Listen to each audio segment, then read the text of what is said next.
In today's video, we'll be looking at the end of year one of our Xeriscape garden and all the work that we've done. As always, if you like the content, please like, comment, and subscribe. It goes a long way to help the channel grow. Thank you.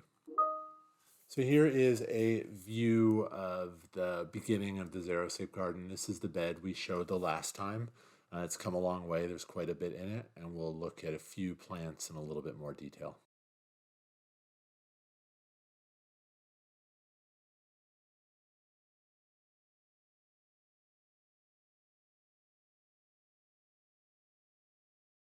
You'll notice as we go through the video that there's a lot of wire cages around plants.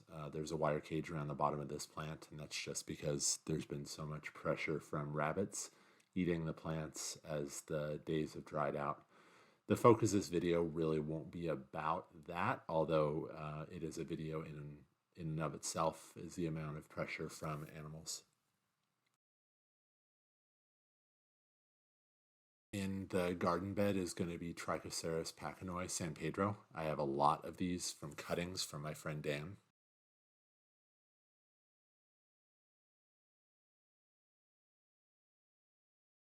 There's a lot to cover, and I'm just trying to do an overview here of a lot of the changes, but this bed here is mostly euphorbia and aloes. Although it's mostly aloes and euphorbia, there is a fig tree and a few Mediterranean palms. This bed and many of the others have a lot of smaller plants that will get very big. So there's stuff that's sparsely planted, or it looks that way, but once they get larger, they'll turn into trees.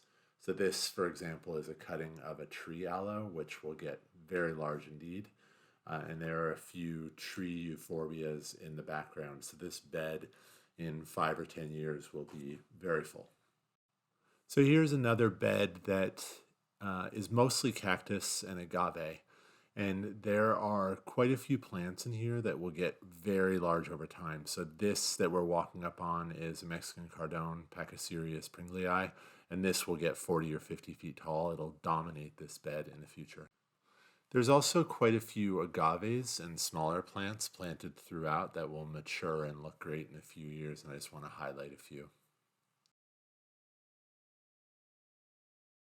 So the previous video that I did, this back part of the landscape was completely undone. It was really, it had been cleared by previous owners, and so it's now getting more developed with a lot of kind of sketches of where paths are going to go and a lot of stuff, early plantings.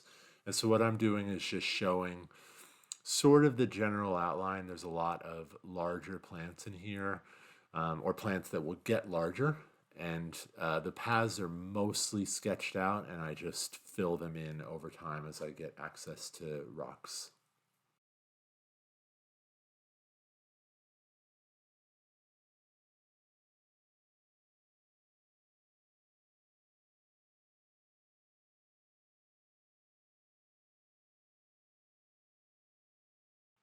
I already mentioned that there are a lot of San Pedros planted.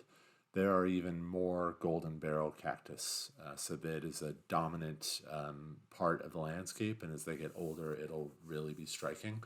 So at this point, there are about 60 planted in the yard, and I'll show later on that there's a lot more to go.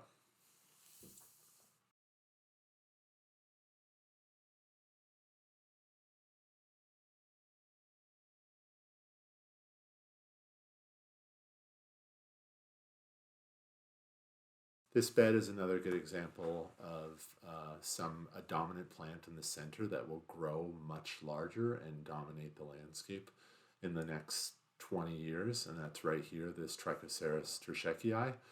This will grow into a 20 or 30 or 40 foot tall plant over time.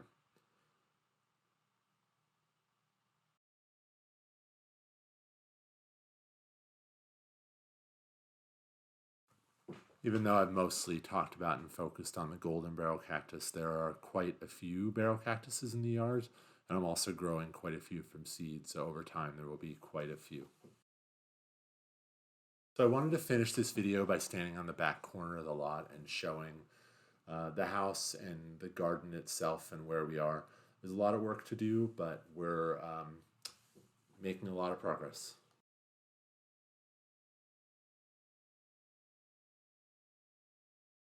And I'll finish by showing the nursery area and all the plants that are ready and waiting to get put into the garden.